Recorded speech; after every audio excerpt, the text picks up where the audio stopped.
Saya selaku mantan Polri hari ini sangat berduka dan sangat marah kepada Polri yang telah melakukan kebiadaban. Anak-anak Brimob itu tak pula sengaja mau menabrak mati, tetapi ini ekses dari perintah yang tidak jelas, komando yang ngawur, dan kepemimpinan ayam sayur yang dipimpin oleh namanya Listio Sigit. Mungkin kesempatan bagus ini kita mulai gaungkan malam ini bila perlu ganti Kapolri.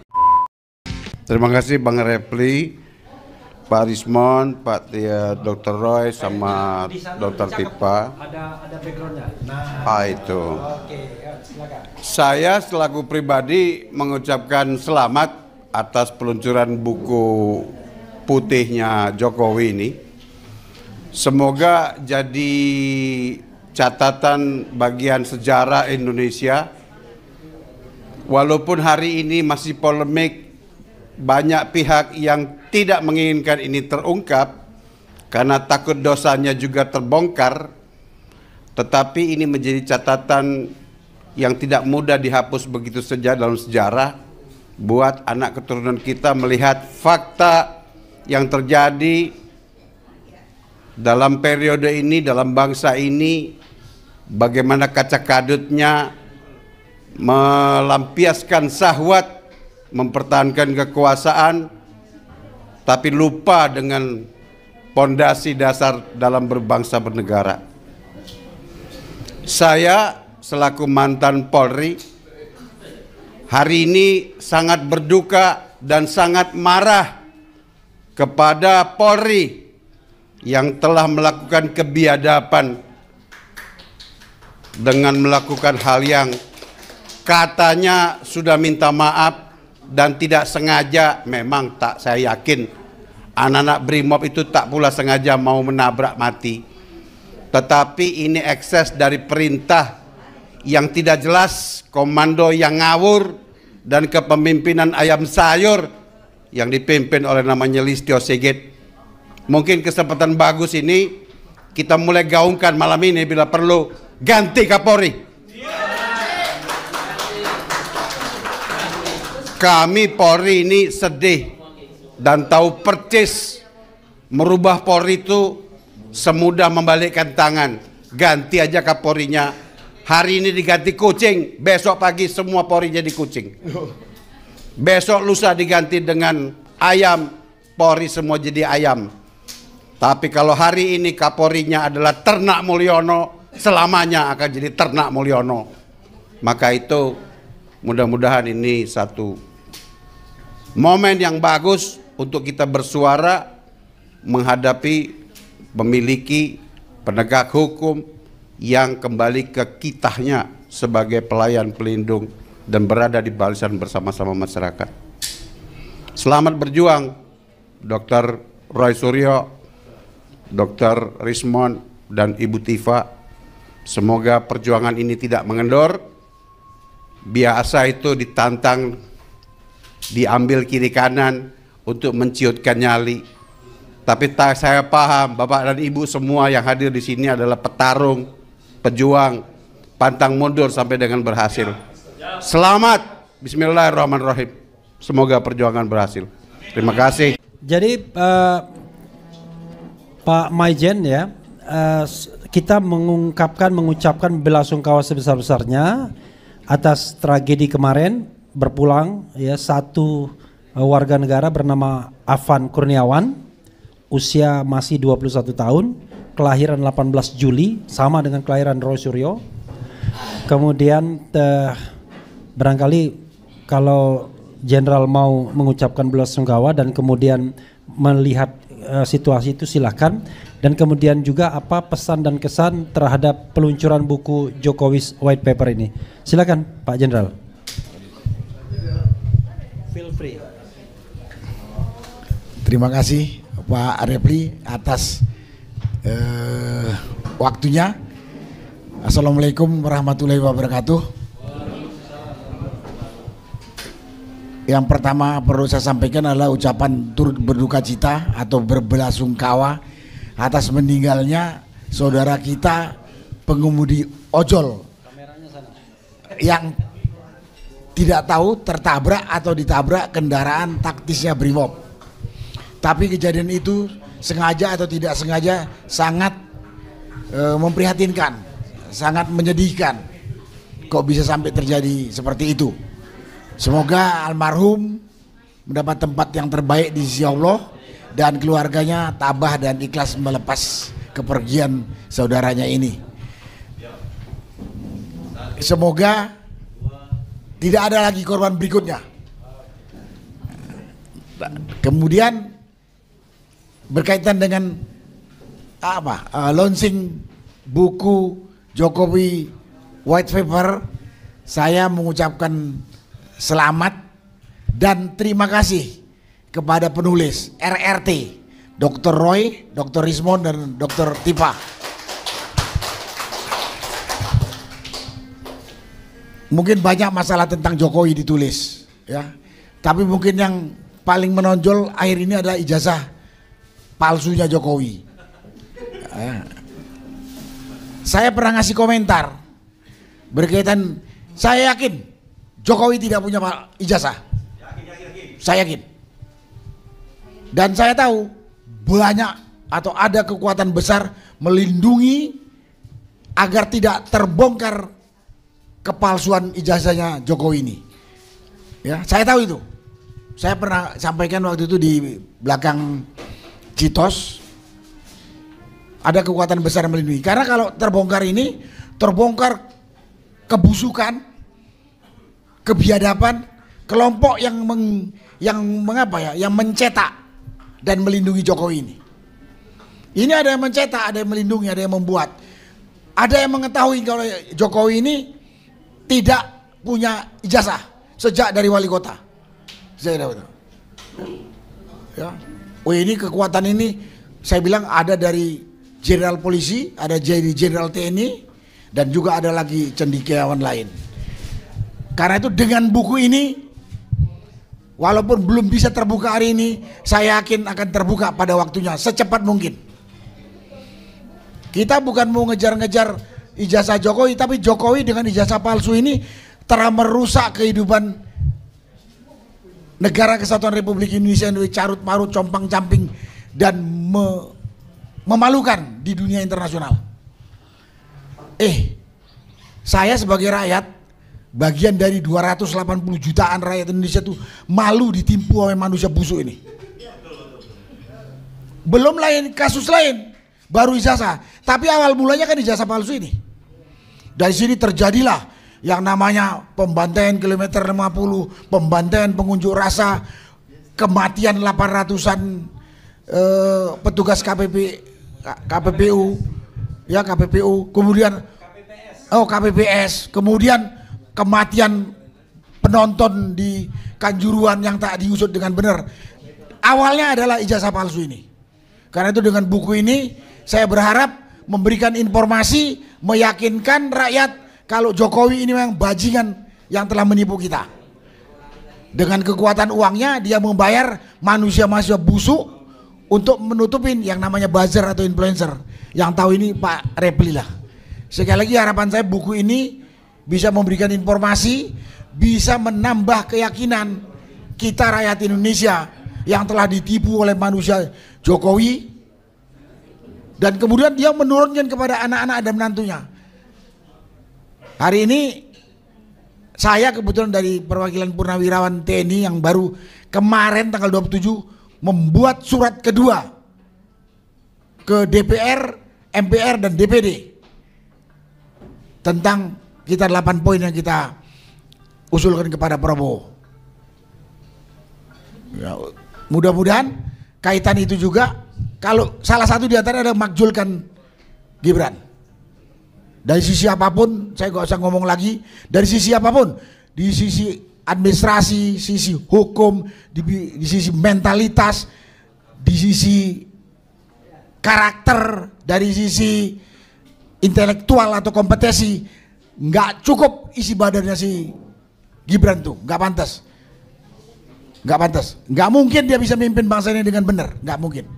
Bukan saya mendahului keputusan Tuhan, tapi kita bisa lihat pelangak pelongoknya itu kan. Mau kita apakah anak cucu kita atau negara kita dipimpin orang dongok gini? Orang bilang orang muda pintar banyak, tapi ini udah muda dongok gitu, dan moralnya rusak, dan lain-lain. Mudah-mudahan di sini ada singgung juga oleh ini Mas Roy, Rismond dan Bu Tipa. Itulah yang bisa saya sampaikan pada kesempatan ini. Sekali lagi saya berharap buku ini bisa memberikan tambahan informasi, meyakinkan rakyat bahwa kita udah ditipu oleh manusia yang namanya Jokowi yang telah merusak kita habis-habisan. Terima kasih. Wassalamualaikum warahmatullahi wabarakatuh. Warahmatullahi wabarakatuh. Luar biasa. Makasih Pak Jenderal. Seperti yang saya duga pasti ngomongnya sopan, ya kan? Sopan. Itu yang paling sopan. Ya, makasih Bang Refli. Assalamualaikum warahmatullahi wabarakatuh. Alhamdulillahirrahmanirrahim. Allahumma sholli ala Sayyidina Muhammad. Ini acara yang sudah direncanakan dengan baik. Yang konon waktu saya ketemu Mas Roy tanggal 18 yang lalu di Jogja, beliau menyatakan akan dilaksanakan launching. Benerannya itu ya, soft launching memang sudah tanggal 18, tapi yang beneran itu rencananya akan dilaksanakan di Gedung Juang. Ternyata jadinya di restoran ini. Ya lebih mantap lah. Tapi ada latar belakang kenapa kok sampai batal di sana. Konon ada yang mengingatkan ya, yang mengelola Gedung Juang itu diperingatkan. Ya, kita bisa mengartikan banyak nih, tapi akhirnya tidak jadi di sana begitu. Nah, tapi apapun itu, saya kira kita pantas mengucapkan selamat kepada RRT yang sudah berhasil mengkompilasi berbagai data, fakta terkait dengan ijazah palsu Jokowi, yang saya tidak sedikit pun ragu bahwa isinya itu benar-benar otentik gitu ya. Jadi bukan identik, otentik ini isi fakta data yang ada di buku itu, yang mestinya kalau pemerintahan ini normal ya, terserah itu yang ada peninggalan Jokowi atau sudah beralih ke Prabowo, beralih dalam tanda petik. Ya mestinya ini kalau mau menegakkan hukum dan keadilan harusnya menjadi rujukan utama dalam penyelesaian kasus, dan itu mestinya dilakukan di pengadilan. Nah tapi faktanya memang pengadilan itu kalau sudah bicara tentang pembuktian asli tidaknya ijazah Jokowi itu kelihatannya tidak akan pernah terjadi, dan itulah yang sedang dilakukan. Yang ada adalah melanjutkan apa yang dilaporkan ke Polda Metro oleh Jokowi. Jadi dua isu ini, pertama pembuktian asli tidaknya itu mestinya di follow up, tapi pengadilannya itu kelihatannya tidak akan pernah berlangsung. Kemudian di sisi lain ada masalah pengaduan bahwa Jokowi katanya dihina sehina-hinanya, ya akan direndahkan serendah-rendahnya ke Polda, dan itulah yang saya kira akan terjadi. Dan kita melihat ini memang sudah ada presiden waktu kasus Bambang Tri dan Gus Nur di Solo tahun 2023. Nah, siapa aktor utamanya? Aktor utamanya itu ya geng Solo, pimpinan dari Jokowi sebagai pemimpin, lalu pelaksana utama di lapangan itu ya Polri. Jadi kenapa sampai ada dua seperti ini, ada dua lembaga di Polri ya, Bareskrim yang coba ini untuk tidak melanjutkan pembuktian di pengadilan, kemudian ada di Polda untuk memproses soal ujaran kebencian atau fitnah yang digugat oleh Jokowi. Dan ini dua-duanya ada di bawah kendali dari Pak Prabowo mestinya, yaitu pelaksana lapangannya adalah Kapolri Listio Sigit Prabowo. apapun yang terjadi. Jadi sejak di Solo sampai sekarang ini kan sebetulnya kita berurusan dengan yang namanya rekayasa atau upaya untuk melindungi Jokowi, yang motor utamanya itu adalah Polri. Ya, karena itu sebetulnya kalau memang Pak Prabowo itu ingin ini tuntas dan mendapat dukungan rakyat, salah satu yang mendesak untuk dilakukan Pak Prabowo adalah menghilangkan ini, ya, pelaksana lapangan Joko Widodo atau geng Solo ini, yaitu Polri, yaitu Kapolri. Dan kemarin sudah sampai ada yang meninggal dan kita sangat prihatin dan mengucapkan belasungkawa yang sedalam-dalamnya kepada Mas Irfan, ya, Afan Kurniawan. Ya, kita prihatin dan kita berdoa semoga beliau mendapat tempat yang layak sebaik-baiknya di sisi Allah Subhanahu wa taala. Nah, tapi ini juga adalah korban dari Kapolri. Jadi urusan ijazah palsu, bahwa ada korban yang namanya Bambang Tri dan Gus Nur, ujungnya itu ada di Jokowi dan pelaksana lapangannya itu adalah Kapolri Listio Sigit Prabowo. Nah, karena kita punya presiden baru yang katanya ingin menegakkan konstitusi, ya, tidak ada lagi kejahatan, tidak lagi intimidasi, maka Pak Prabowo itu punya wewenang untuk segera mengganti. Siapa? Ya, Kapolri ini. Sudah terlalu banyak fakta yang menunjukkan bahwa Kapolri ini bekerja untuk Prabowo. Dan ini harus segera untuk Jokowi, ya. Karena itu Pak Prabowo harus berbuat. Nah, tadi kebetulan saya ikut acara Purnawirawan yang katanya sudah menyurati Presiden dan DPR untuk ketiga kalinya. Bicara 8 tuntutan. 8 tuntutan itu nomor 1 kembali ke Undang-Undang Dasar. Kemudian nomor 2 itu dukung Asta Cita, 8 misi. Sampai nanti ada urusan dengan pembatalan PSN, tolak TKA Cina, pemberesan tambang, reshuffle. Ya, kemudian nomor 8 itu yaitu untuk pemakzulan Gibran. Tapi nomor 7 misalnya itu bicara tentang Polri untuk dimasukkan ke Kementerian Dalam Negeri. Nah, kembali lagi nih urusannya Polri. Nah, saya sampaikan bahwa kalau mau pemakzulan itu perlu prosesnya panjang. Tapi kalau untuk reshuffle menteri-menteri yang dititipkan Jokowi pada tanggal 13 Oktober yang lalu kepada Prabowo sebelum pelantikan, ini kan sebetulnya masalah Prabowo mau gak menggunakan haknya. Tapi yang lebih penting bahwa titipan inilah yang menghalangi Prabowo untuk menjalankan agendanya secara konsisten dan sesuai dengan apa yang direncanakan dalam kampanye Pilpres.